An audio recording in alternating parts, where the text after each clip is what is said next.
السلام علیکم ورحمۃ اللہ وبرکاتہ۔ میں امید کرتا ہوں کہ آپ سب خیریت سے ہوں گے۔ دعا ہے اللہ رب العالمین آپ سب کو اپنے حفظ و مان میں رکھے، سب کو اللہ تبارک و تعالیٰ قرض سے مرض سے ہمیشہ محفوظ رکھے، جہاں رہیں خوش رہیں، آباد رہیں، سلامت رہیں۔ دل سے دعا ہے، کہہ دیں آمین۔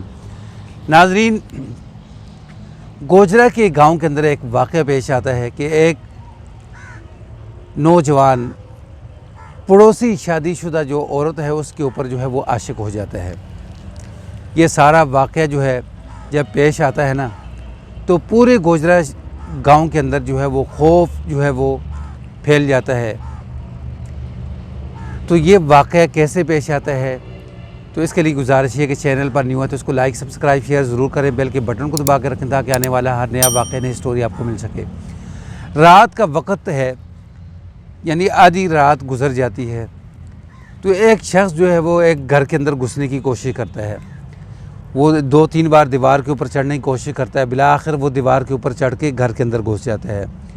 جیسے گھر کے اندر جاتا ہے نا تو اندر ایک کمرے کی لائٹ جل رہی ہوتی ہے، تو وہاں ایک عورت پانی پی رہی ہے، تو یہ فوراً عورت کے اوپر جو ہے وہ جھپا ڈالتا ہے اور پکڑ لیتا ہے عورت کو۔ تو عورت شور کرتی ہے کہ اچھا تیری اتنی جرأت، تو ہمارے گھر کے اندر گھس آیا۔ تو جیسے یہ دیکھتا ہے کہ عورت نے شور کر لی نا، یہ وہاں سے فرار ہو جاتا ہے۔ تو عورت کی شور کی وجہ سے اس کا جو خاوند ہے نا وہ اٹھ جاتا ہے۔ وہ پوچھتا ہے کیا ہوا، تو وہ کہتی ہے کہ کوئی تھا گھر کے اندر۔ تو وہ کہتا ہے کہ آپ اپنی بیوی کو کہتا ہے، انور کہتا ہے کہ آپ کا وہم ہوگا، کوئی نہیں تھا ادھر، کوئی نہیں ہے۔ تو اس نے کہا نہیں تھا، صفدر فرار ہو گئے جیسے میں نے شور کی۔ تو فوراً جو انور ہے نا وہاں سے نکلتا ہے تو صفدر کے گھر آ جاتا ہے۔ صفدر کا والد آگے سویا ہوتا ہے، اس کو اٹھاتا ہے اور کہتا ہے کہ نکال ابھی اپنے بیٹے کو نکال، میں اس کو زندہ نہیں چھوڑوں گا۔ خیر وہ کہتا ہے کہ یار بات کیا ہے، بات بیٹھ کر کر لیتے ہیں، آپ مجھے بتاؤ تو صحیح۔ تو وہ بات نہیں بتاتا اور کہتا ہے واپس آ جاتا ہے اپنے گھر۔ جب گھر آتا ہے نا تو پولیس کے پاس جاتا ہے، پولیس یعنی صفدر کو پکڑ کے لے جاتی ہے۔ پھر صفدر کا جو والد ہے نا وہ کوشش کرتا ہے کہ صلح ہو جائے، صلح کے لیے پاؤں پکڑنے لگ جاتا ہے، پاؤں پڑ جاتا ہے، معافی ترلے کے اوپر آ جاتا ہے، یعنی انور کے پاس اور اس کی بیوی سکینہ کے پاس آ کے معافی مانگتا ہے کہ مجھے ایک بار چانس دے دیں، میرے بیٹے کو ایک بار معاف کر دیں۔ تو وہ کہتے کہ نہیں، اب تو آپ کے بیٹے کو جیل ہو کر رہے گی، ہم آپ کے بیٹے کو معاف نہیں کریں گے، آپ کے بیٹے نے بہت غلط کام کیا ہے، پتہ نہیں آج سے پہلے کتنے لوگوں کے ساتھ ایسا کر دیا ہو، معافی نہیں ملے گی۔ تو خیر اس کو نا صفدر کے والد کو گھر سے نکالتے ہیں، وہ چلے جاتا ہے۔ تو اب انور پیچھے اپنی بیوی کو نا سکینہ کو کہتا ہے کہ اتنی سزا ان کے لیے کافی ہے، اتنا زیادہ ہم ان کے اوپر پریشر نہ ڈالیں کہ کل پولیس کے تک بات پہنچ جائے اور تھانے کچہریوں تک بات پہنچ جائے اور مفت کی دشمنی بن جائے گی۔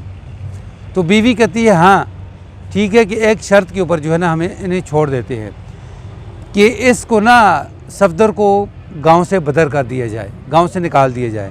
وہ کہتا ہے ٹھیک ہے، میں پنچایت کے سامنے بات رکھوں گا اگر وہ مان جائیں۔ دوسرے دن پنچایت بیٹھتی ہے، پنچایت بیٹھ کر فیصلہ کرتی ہے کہ صفدر کا جو والد ہوتا ہے نا اس کو کہتی ہے کہ 2 لاکھ روپے نقد آپ نے دینا ہے، ساتھ ساتھ آپ نے یعنی جو آپ کا بیٹا ہے صفدر 6 مہینے گاؤں کے اندر نہیں آئے گا، یہ اس کے اوپر پابندی لگ جاتی ہے۔ ساتھ پنچایت کہتی ہے کہ اگر 6 مہینے کے عرصے کے اندر اگر آپ کا بیٹا اس گاؤں کے اندر آتا ہے تو پھر آپ کی زمین، آپ کا مکان، آپ کی جائیداد ساری ضبط کر لی جائے گی۔ تو یہ شرائط جو ہے وہ طے ہو جاتی ہیں۔ تو جو صفدر ہوتا ہے نا وہ اپنی حرکتوں سے باز آنے والا نہیں ہوتا۔ صفدر پھر فون کے اوپر یعنی سکینہ کو دھمکیاں لگاتا ہے کہ آپ نے میرا کیا بگاڑ لیا، کیا کر لیا میرا، دیکھو اب آپ کو میں سبق سکھاتا ہوں، بس صبر کرو۔